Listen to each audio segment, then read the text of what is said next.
யோவானின் சுவிசேஷம் 15ஆம் அதிகாரத்தை நீங்க திருப்பி கொண்டீங்கன்னா, அதுல 5ஆம் வசனத்துல பார்க்கும் பொழுது, நம் 4ஆம் வசனம் 5ஆம் வசனத்தை பார்க்கலாம். அதுல இருக்கும், abide in me and I in you, as the branch cannot bear fruit of itself unless it abides in the vine, neither can you unless you abide in me. I am the vine, you are the branches. He who abides in me and I in him bear much fruit. Without me, you cannot do anything. ஆண்டவராகிய இயேசு கிறிஸ்துடைய வார்த்தைகளை கவனிச்சு பார்த்தீங்கன்னா, நீங்க யோவானின் சுவிசேஷம் 15ஆம் அதிகாரம் 4ஆம் 5ஆம் வசனத்துல வாசிக்கும் பொழுது அவர் சொல்லுவார், என்னில் நிலைத்திருங்கள், நானும் உங்களில் நிலைத்திருப்பேன். கொடியானது திராட்சை செடியில் நிலைத்திராவிட்டால் அது தனித்து கனி கொடுக்காதது போல, நீங்களும் என்னில் நிலைத்திராவிட்டால் கனி கொடுக்க மாட்டீர்கள். நானே திராட்சை செடி, நீங்கள் கொடிகள். ஒருவன் என்னிலும் நான் அவனிலும் நிலைத்திருந்தால் அவன் மிகுந்த கனிகளை கொடுப்பான். என்னை அல்லாமல் உங்களால் ஒன்றும் செய்ய முடியாது. God Jesus, the Son of the Most High, ஒரே தேவனுடைய குமாரன், இந்த பூமியில வாழ்ந்து நமக்காக ஒரு மாதிரியை வைத்து போயிருக்கிறார். அந்த மாதிரி என்னங்க? அவருக்குள்ள நிலைத்திருக்க வேண்டும், அவருடைய வார்த்தைக்குள்ள நிலைத்திருக்க வேண்டும். அவருடைய வார்த்தைக்குள்ள எப்படி நிலைத்திருப்பது? ஒவ்வொரு நாளும் இந்த பரிசுத்த வேதாகமத்துக்கு நாம் நேரத்தை ஒதுக்கி அவருடைய வசனத்தை நாம் படிக்கணும். அந்த வசனத்தின் படித்த மாத்திரத்துல அந்த வசனம் என்ன சொல்லுகிறதோ அதன்படி நாம் வாழ்க்கையை நாம் கட்டிக்கொள்ள வேண்டும். Whatever the word tells you to do, we do it. We are commanded to do it. ஏதோ நான் வசனத்தை படிச்சேன், வசனம் நல்லா இருக்கிறதுங்க என்று சொல்லி ஆமேன் ஹல்லேலூயா சொல்வதற்காக கர்த்தர் வசனத்தை வைக்கல. நாம் படித்த மாத்திரத்துல கர்த்தருடைய ஆவியானவரால் நாம் அதை புரிந்து கொண்டு அந்த வசனம் என்ன சொல்லுகிறதோ அதன்படி செய்வதற்கு நாம் ஒப்பு கொடுக்க வேண்டும். That is the real obedience to God's word. நாம் கர்த்தருடைய வசனத்துக்கு கீழ்ப்படியாமலே நாம் வாழ்க்கையை வாழ்ந்து கொண்டிருந்தால் we can be just be Christians with no fruits. ஆண்டவராக இயேசு நம்ம கிட்ட பார்க்கிறது, உங்களுக்கு பார்க்கிறது என்ன தெரியுமா? நீங்களும் நானும் கனி கொடுக்கிற ஒரு வாழ்க்கை. We are supposed to be the children of who give fruits for Jesus. ஆண்டவராகிய இயேசுவுக்கு மிகுந்த கனிகளை கொடுக்கும்படிக்காக, அதனாலதான் நம்மை ரட்சித்தார், அதனாலதான் அவருடைய பரிசுத்த ரத்தத்தை சிந்தினார், அதனாலதான் நமக்கு மீட்பை கொடுத்தார், அதனாலதான் நமக்கு ரட்சிப்பு வந்தது, அதனாலதான் பரிசுத்த ஆவியானவர் நமக்கு எல்லாமே கொடுத்திருக்கிறது. ஒரே ஒரு நோக்கம், நம்மை பார்க்கும் பொழுதெல்லாம் கனி கொடுக்கிற ஒரு வாழ்க்கையை தேவன் விரும்புகிறார். அதற்கு நாம் செய்ய வேண்டிய முக்கியமான ஒரு காரியம், அவருக்குள்ள நாம் நிலைத்திருக்க வேண்டும். நாம் நிலைத்திருப்பது எப்படி? அவருடைய வசனத்தை ஒவ்வொரு நாளும் நாம் வசனத்தை வாசிக்க வாசிக்க வாசிக்க அது ஒரு கண்ணாடி போல நம்முடைய வாழ்க்கையை பிரதிபலித்து காட்டுங்க.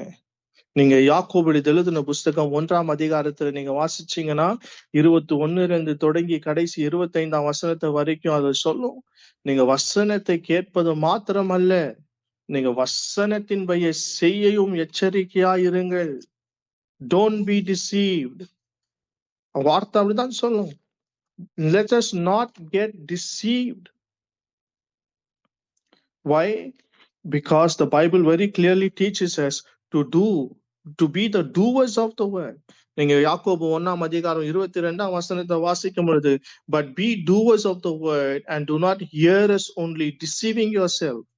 For if anyone is a hearer of the word and not a doer, he is like a man observing his natural face in the mirror. அவன் எப்படி இருப்பானா? கண்ணாடியில அவனையே பார்க்கிறவன் போல இருப்பான். அவன் பார்த்துட்டு அவனுடைய நேச்சுரல் ஃபேஸ பார்த்துட்டு அவன் மறைந்துட்டு போயிடுவாங்க. God is not teaching us to live that life. God is teaching us to do what he has called us to do. இந்த 66 புஸ்தகத்திலும் தேவன் தனிப்பட்ட நபராய் உங்களுக்கும் எனக்கு தான் கொடுத்திருக்கிறார். மற்றவர்களுக்கு அவர்கள் எப்படி எடுத்துக்கொள்கிறார்களோ இந்த சத்தத்தை கேட்டுக்கொண்டிருக்கிற நீங்கள் கர்த்தருடைய வசனம் இது எனக்கு.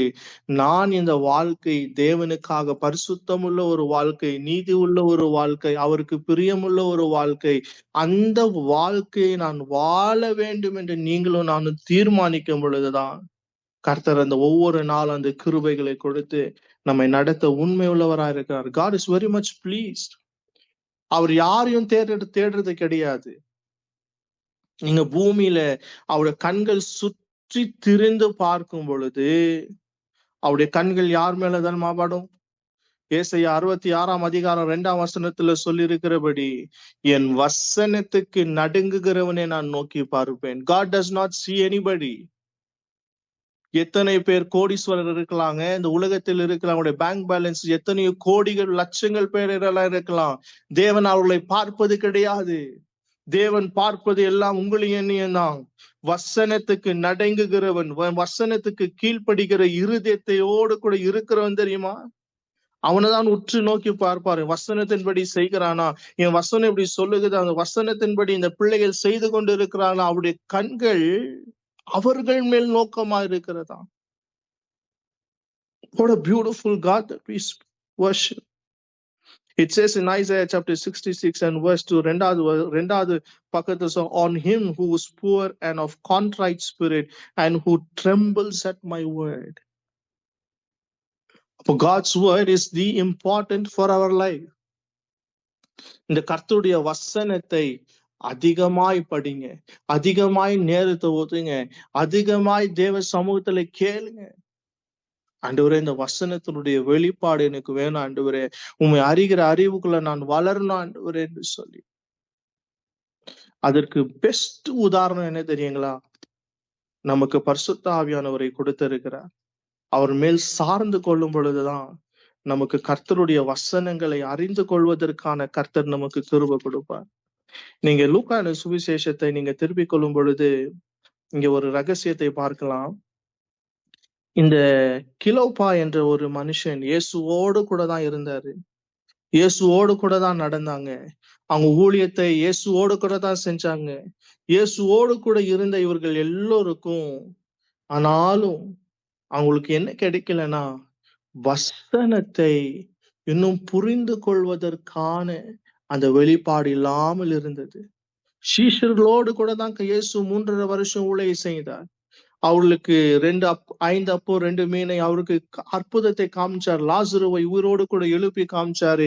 ஹல்லேலூயா. எல்லா அற்புதங்களையும் நீங்க பார்க்கும் பொழுது குஷ்டரோகியை சுகப்படுத்தினது, அவங்க பிறவி குருடனை அவனுக்கு கண்களை கலிக்கத்தை பூசி அவனுக்கு அற்புதத்தை செய்தது, பெத்தஸ்தா குளத்துல 35 வருஷமாய் படித்துக் கொண்ட வியாதிஸ்தரை எல்லா அற்புதத்தையும் கண்களுக்கு முன்பதாக செய்தாலும் வசனத்தினுடைய வெளிச்சம் அவங்களுக்கு ஒன்னும் கிடைக்காமல் இருந்தது. They were blinded. They could not see Jesus, that he was the word. நீங்க லூக்கா சுவிசேஷம் 24 அதிகாரம் 44 வசனம் 45 வசனத்தை நீங்க திருப்பி பார்த்தீங்கன்னா, அங்க அழகா கர்த்தர் வார்த்தைக்கு எழுதி கொடுத்திருப்பார். அப்பொழுது வேத வாக்கியங்களை அறிந்து கொள்ளும்படி அவர்களுடைய மனதை அவர் திறந்து அவர்களை நோக்கி. 44 வசனம் சொல்லும், அப்பா தீர்க்கதரிசிகள், மோசே, சங்கீதக்காரன் எல்லாவற்றையும் என்னை நோக்கிதான்பா இருக்கிறது. அவர்கள் எல்லோரும் என்னை குறிச்சுதான்பா எழுதினாங்க. அப்போ இந்த வேத புஸ்தகத்துல ஆதியாகமம் தொடங்கி வெளிப்படுத்தின விசேஷம் இருக்கிற வரைக்கும் நீங்க எல்லா எழுத்துக்களையும் கவனமாய் பார்க்கும் பொழுது கிறிஸ்து இயேசு அங்கே மறைமுகமாக இந்த பழைய நிருபத்துல இருப்பார், ஓல்ட் டெஸ்டமெண்ட்ல இருப்பாரு, நியூ டெஸ்டமெண்ட் நமக்கு வெளிப்படுத்தி கொடுக்கப்பட்டிருக்க வார்த்தை. You can see Jesus. அப்போ கர்த்தராகிய இயேசுவை நாம் அறிந்து கொள்ள வேண்டும் என்றால் அவர் நமக்கு நம்முடைய மனதை, he has to open our understanding so that we can comprehend the scriptures. இந்த உலகத்துல நீங்க எத்தனையோ கோடி புஸ்தகங்கள் இருக்கலாம், அந்த புஸ்தகத்தெல்லாம் நீங்க வாசிக்கும் பொழுது you can receive information. ஆனால் பரிசுத்த வேதாகமத்தை மாத்திரம் நீங்க படிச்சீங்கன்னா உங்க வாழ்க்கை டிரான்ஸ்ஃபர்மேஷன் ஆகும். உங்க வாழ்க்கை மறுரூபமாகும். உங்க வாழ்க்கை படிக்கு படி தேவனுக்கு நெருக்கின ஒரு வாழ்க்கையை நீங்க வாழலாம். சமீபத்துல ஒரே ஒரு சின்ன ஒரு கிளிப்பிங்கை பார்த்தேன். ஒரு 75 வருஷமாக ஒரு ஊழியத்தை செய்து கொண்ட ஒரு பரிசுத்தவானவர் சாட்சி கொடுத்தார். அவர் சொன்ன ஒரு காரியம் என்னை அதிகமாய் தொட்ட ஒரு காரியம் என்னன்னா, அவர் சொன்னாரு, ஐயா அந்த பேட்டி எடுத்த ஒரு மனுஷன் அவர் கேட்கிறாரு, ஐயா நீங்க வேத புஸ்தகத்துக்கு எவ்வளவு முக்கியத்துவம் கொடுப்பீங்க அப்படின்னு சொல்லும் பொழுது அவர் சொன்னாரு, நான் வளர்ந்த நாட்களில ஊழியத்தை ஆரம்பிக்கும் பொழுது, ஊழியத்தில் இருக்கும் பொழுது, திருச்சபையில இருக்கும் பொழுது, அநேக செமினாருக்கு போவேன். அநேக இடத்துல கூட்டம் நடக்கும் பொழுது போவேன். அநேக இடத்துல நான் என்ன எனக்கு ஆவிக்குரிய வாழ்க்கையில அனுபவத்துல மேல வளர வேண்டும் என்று அநேக காரியத்தை என்னோடு கூட நான் ஈடுபடுத்திக் கொண்டு நான் என்னை வளர்த்து கொண்டேன் என்று நான் யோசிச்சேன். ஆனா இந்த 75 வருஷத்துக்கு வரும் பொழுது நான் பார்க்கும் பொழுது ஒரே ஒரு காரியம்தான், ஒரு கிறிஸ்தவனுக்கு, ஒரு விசுவாசிக்கு, இல்ல ஒரு ஊழியக்காரனுக்கு தேவையான ஒரு காரியம். வேத புஸ்தகத்துல அதிகமாய் நேரத்தை செலவழிக்கிறதும், ஜெபத்துல நேரத்தை செலவழிக்கிறதை தவிர்த்து தேவனை எதிலையுமே நாம் கண்டுபிடிக்க முடியாது என்ற ஒரு அனுபவத்தை அந்த கிளிப்பிங்ல நமக்கு கற்றுக் கொடுத்தார். I was just thinking, ஆண்டவர் நமக்கு எவ்வளவு கிருபையாக அவருடைய பரிசுத்த வேதாகமத்தை நம் கருத்துல கொடுத்திருக்கிறார். இதற்கு நாம் நேரத்தை ஒதுக்கி ஜெபத்துக்கு நம் நேரத்தை ஒதுக்கும் பொழுதெல்லாம் நமக்கு தேவன் வைத்திருக்கிற அந்த மேன்மையான ஒரு வாழ்க்கை வாழ நமக்கு இலவசமாக everything is been given to us so freely. அன்னைக்கு சீஷர்களுடைய மனதை திறந்தவர் தான் இன்னைக்கு உங்களுடைய மனதையும் திறக்க போகிறார். அதனாலதான் சங்கீதக்காரன் சங்கீதம் 119 சங்கீதத்துல அவன் 18 வசனத்துல அவன் ஜெபம் பண்ணுவான், ஆண்டவரே உங்க வசனத்தை நான் அறிந்து கொள்ளும்படிக்காக என் கண்களை திறந்து விடுங்க. Open my eyes, Lord, so that I may see the wonderful things of your law. அப்போ உங்களுடைய வாழ்க்கை, எதிர்காலம், உங்களுடைய குடும்பம், உங்களுடைய எல்லாவற்றையும் இன்னும் ஆண்டவராகிய இயேசுவை அறிந்து கொள்வதற்கான வழி, the secret is God's word. உங்க வசனத்தின் மேல் நீங்க எவ்வளவாய் நீங்க வாழ்க்கை கட்டப்படுகிறதோ, எவ்வளவு புயல் வந்தாலும் சரி, எத்தனை போராட்டம் வந்தாலும் சரி, எத்தனை விதமான அலைகள் வந்தாலும் சரி, நீங்க மலை மேல் கட்டப்பட்ட பட்டணத்தை போல நீங்க நின்று கொண்டே இருப்பீங்க.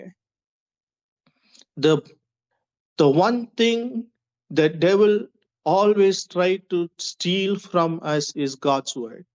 நல்லா தெரிஞ்சுக்கங்க, கர்த்தருடைய வசனத்தை படிக்காதபடிக்கு அந்த நேரத்துல டிஸ்டர்பன்ஸை கொண்டு வரும்படிக்காக எத்தனையோ காரியங்கள் சத்துரு கொண்டு வருவான். ஆனாலும் அதை மேற்கொண்டு உங்களுடைய நேரத்தை தேவனுடைய சமூகத்துல ஒப்பு கொடுத்து பாருங்க. வசனத்தை படிக்கிறதுக்கு ஒப்பு கொடுத்து பாருங்க. உங்க வாழ்க்கை இந்த வருஷத்து முடிவதற்கு முன்பதாக தேவன் மகிமையின் மேல் மகிமையை கொண்டு போவார். தேவன் இது செய்வார் அது செய்வார்னு நான் சொல்லல. தேவன் தீர்மானித்ததை அவருடைய வசனத்தின் மூலியமாய் உங்களுக்கு வெளிப்படுத்தி கொடுப்பார். உங்களோடு கூட நடப்பார். அந்த வசனம் உங்களை காத்துக்கொள்ளும், நடத்தும், உங்களை பலப்படுத்தும், உங்களை ஆறுதல் படுத்தும், உங்களுக்கு தைரியத்தை கொடுக்கும், உங்களுக்கு நம்பிக்கையை கொடுக்கும். தேவனுடைய வசனத்துல எல்லாமே அடங்கி இருக்கிறது என்று கர்த்தருடைய பிள்ளைகள் நீங்களும் நாம் அறிந்து கொள்ள வேண்டும். So don't neglect. I just request, don't neglect God's word. Give time to God's word. பெற்றோர்களா இருந்தீங்க, அவங்க பிள்ளைகளுக்கு கற்றுக் கொடுங்க. வேதத்தை படிக்கணும், வேதத்தை மெடிடேட் பண்ணணும், வேதத்தை மெமரைஸ் பண்ணணும், கற்றுக் கொடுங்க. It's the essence for them. அவங்க வாழ்க்கை கட்டப்படும், கிறிஸ்துவின் மேல கட்டப்படுவீங்க.